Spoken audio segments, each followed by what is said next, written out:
fear, anger, anxiety, bitterness. It just seems to be the way the world is nowadays. But how is that impacting our overall health? Is it weakening our immune system at a time where we are very susceptible? This is our hot topic today on Healthy Harmony. Welcome to Healthy Harmony, where we help you clarify and discuss health tactics to harmonize your life.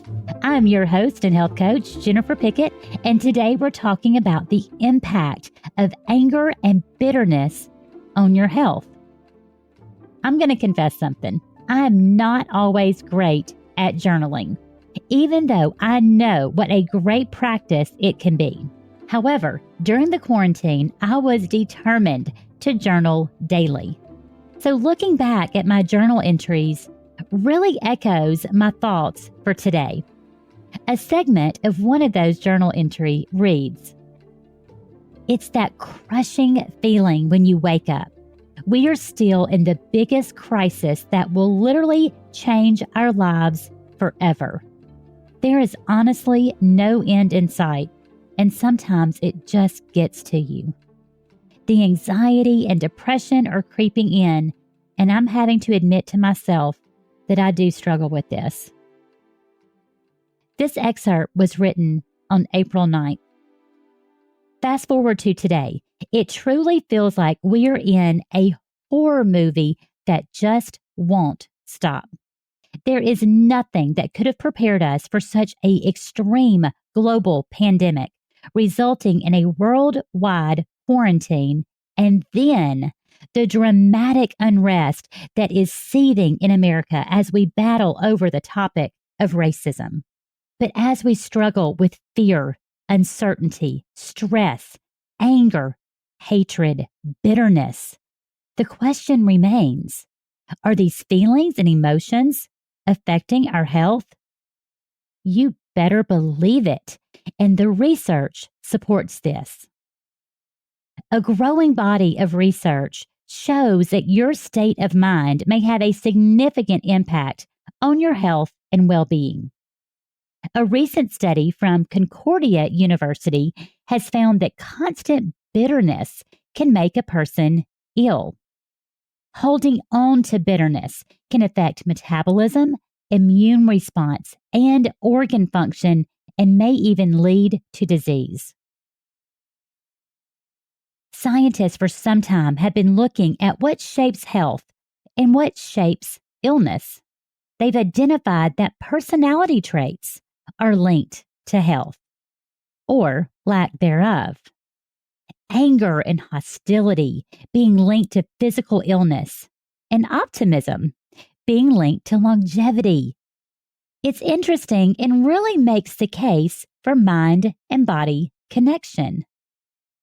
While in the past we have quickly dismissed mind and body connection, we are now starting to see how interconnected and dependent the mind and body are. Our thoughts, feelings, beliefs, and attitudes can either positively or negatively affect our biologic functioning. In other words, our minds can affect how healthy our bodies are. On the other hand, what we do with our physical body, how we treat our physical body, what we eat, how much we exercise, how we manage stress, the quantity and quality of sleep can impact our mental state. Again, either in a positive manner or a negative manner. This results in a very complex interrelationship between our minds and bodies. We cannot separate the two. They dramatically affect each other. So why all the talk about mind and body connection? Look around. Our world has been thrust into a global pandemic. In the United States, we're seeing extreme unrest, anger, and bitterness over race relations. I think I would be hard-pressed to find someone who would say that they are not impacted by the dramatic rise in stress. The scary part of this is that it is impacting our health. It's decreasing our immune system at a most critical time when our immunity is top priority. This reminds me of a recent situation with one of my clients, Anne. Anne and I have been working together for a few months now and really identifying what was holding her back on her health journey.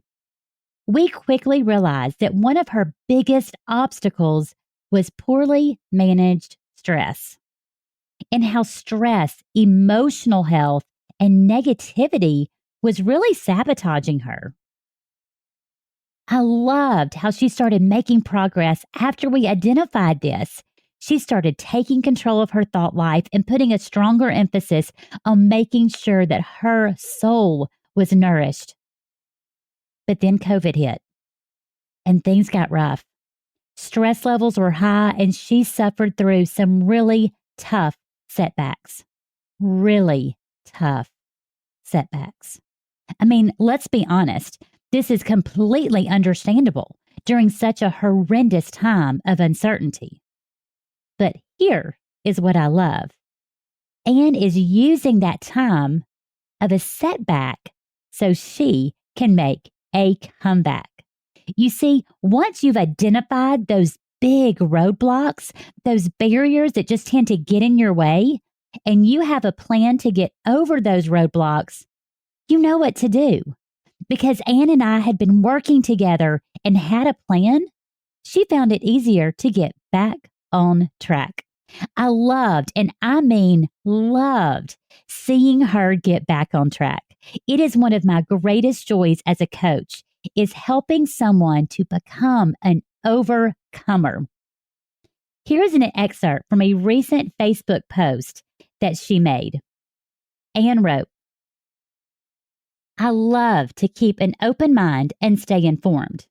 However, I had to leave several Facebook groups due to the negativity and hatred in an increasing number of posts.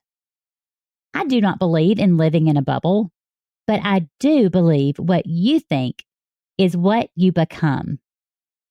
Negativity breeds negativity. Hatred breeds hatred. I also believe that negativity and hatred increases a person's stress level, which increases cortisol levels, which negatively impacts the health of the immune system. So I will choose positivity. I will choose love. I will choose to sit on my porch swing and sing praise and worship songs off key.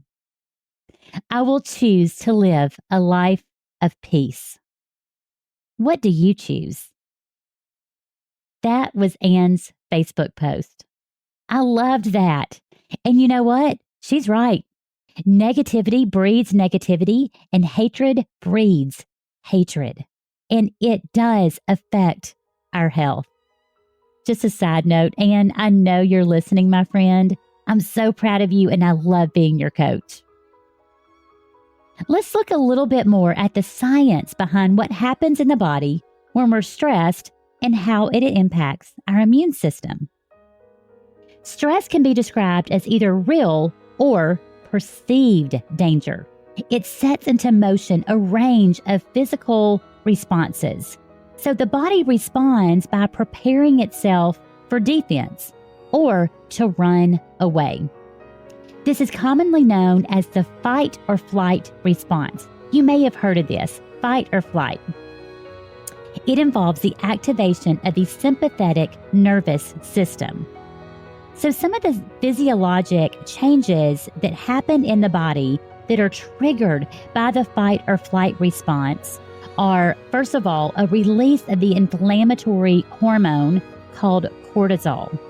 Secondly, an increase in heart rate and blood pressure. Also, diversion of blood from the hands and the feet to the large muscles to prepare for fighting or fleeing. We know that digestion either slows or stops. There's a mobilization of your glucose or blood sugar to sustain energy. There's increased perspiration to assist with keeping the body cool. And finally, there's also an increase in platelet adhesiveness, which means, in layman's terms, the blood becomes stickier so that if something happens, it is more able to stop bleeding. After the actual danger or the perceived danger has passed, the body goes back to normal. Because this state is not a balanced state, and the body desperately wants to return back to normal. The parasympathetic nervous system is what is responsible for recuperation and bringing the body back to that balanced state. By the way, that balanced state is called homeostasis. I like to call it harmony. The way our body responds to stress, that physical stress response, is so important, especially when it is only activated in an appropriate manner and only activated occasionally, every once in a while, meaning not frequently. It's both healthy and it's natural. That fight or flight mode, honestly, the human species would not have survived without this fight or flight mode. The problem comes when stressful situations continue without giving the body a chance to calm down and return to homeostasis, that balanced, harmonious state. And if you look at how we normally live life, even outside of this pandemic, we are constantly running, pushing ourselves to the absolute brink and burning the candle at both ends. And now it is 100,000 times worse considering all that's going on in our world. The nonstop chronic stress leads to exhaustion, insomnia, anxiety, depression, and it weakens the immune system. So we are susceptible to everything. And I mean everything. The common cold, flu, viruses, and disease. I know. Just hearing this is somewhat overwhelming. For most of us, stress, or in better terms, poorly managed stress, hey, that's all we know. It's our go-to, our fallback. We respond to the fear, the stress, the anger, the bitterness by numbing the pain with, by the way, more behaviors that affect our immune system. Overeating, overdrinking, staying up late to binge on Netflix, mindlessly scrolling social media, over-consuming mainstream media. It puts us into a hyper, stressed out, cortisol-driven state that weakens our body's ability to fight.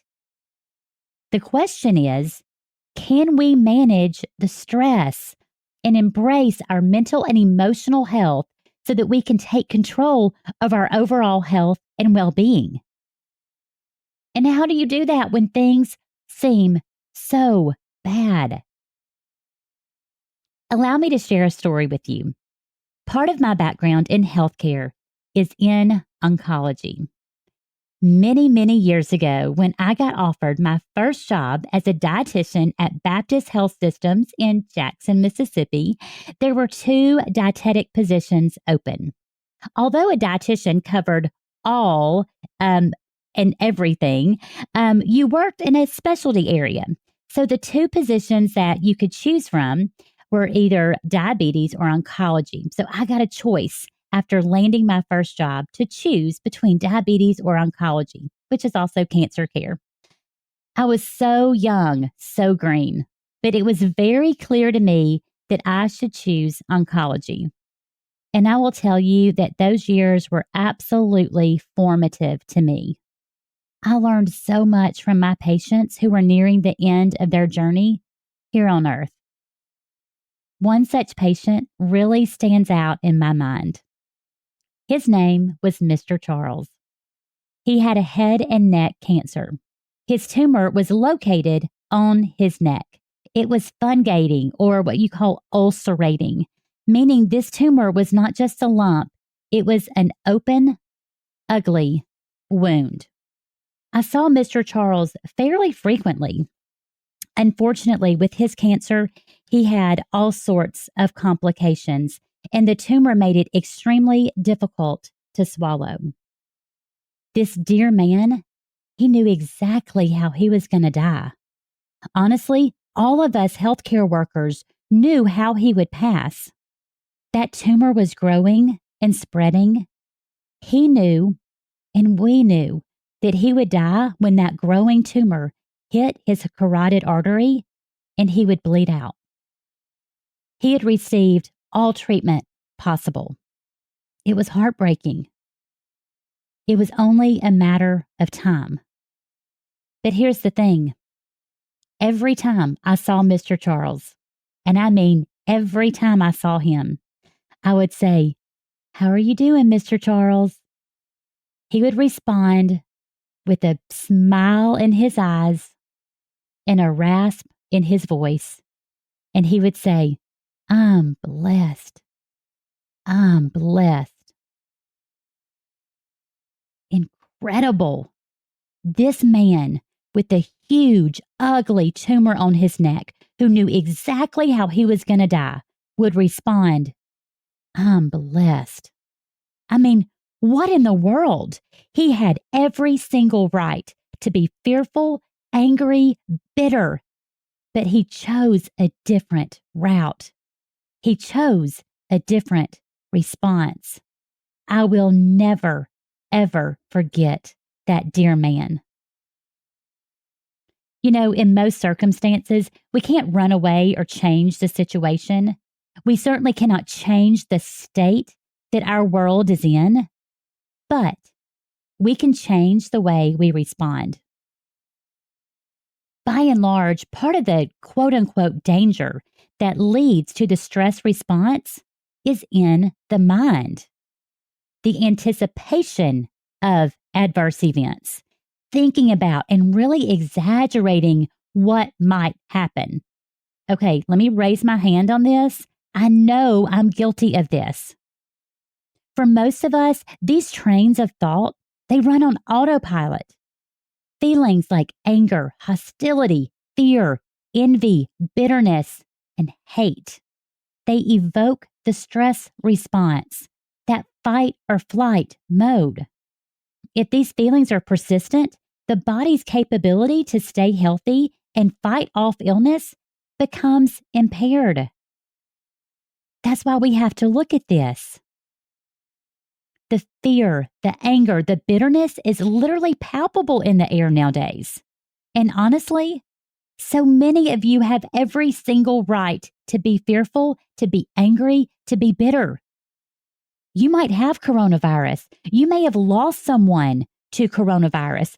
There could be significant loss of income or loss of a job. There's family issues. Just the tremendous impact from the racial unrest in our country. It may be stirring up past trauma for you. To go from day to day feeling like, oh my word, what's next? Yes, you have every right to feel fearful, to feel bitterness as you look at how people are behaving in the world around you. Every right. It's important that we face those feelings. But it's important we look at this as well. How is that serving you? How is that impacting your health? Is it increasing your God-given immunity and building up your immune system? Or is it hindering your immune function and making you weaker at a very critical time? The mind and body are connected. There's no doubt about it. Poorly managed stress impacts our health drastically. I'm not here to say I've got all the answers and to say that there's just some simple solution, but more so just to make you aware. I'm amazed. I am shocked how there is little to no talk about what affects our immune system. Why are we not talking about what builds up our immune system and what breaks it down? It It absolutely angers me. And let me tell you, it comes down to money and politics. The system does not benefit when you're healthy and happy because you're taking care of yourself. The system benefits when you are dependent on it. Y'all, it's time to be aware. It's time to be your own best health advocate. It's time to look at your feelings, your emotions, your mental health, your emotional health, and how it affects your immune function. It is absolutely imperative that we manage the stress that is bombarding us and wrecking our health. So, what to do? You may need a break from certain groups or discussions that have gotten solely negative. You might need to cut back on mainstream media. It could be that you need to make self-care a priority again and focus on building up your immune function. And you know what? You may need some help. A pastor, a counselor, a health coach. These are crazy, uncertain times. I'm not here to give you some trite answer or a simple formula that can just make this all better. It doesn't work that way. And I'm certainly not here to diminish the suffering that we see in the world today. But I'm here to offer some words of encouragement and empower you to address all aspects of your health, including your mental and emotional health. These are anxious times. For me personally, I'm just trying to take it one day at a time. And that's easier said than done, right? I'm really trying to limit my time watching the news and just mindlessly scrolling on social media. I'm trying to make self-care a priority by addressing soul nourishment first and foremost, by trusting the creator of this world. I certainly cannot figure this out by myself. Please know my thoughts and prayers are with you during this time. If you're considering working with a health coach, you might be wondering, hey, I don't even know what that looks like. I've never worked with a health coach. I don't know what's involved.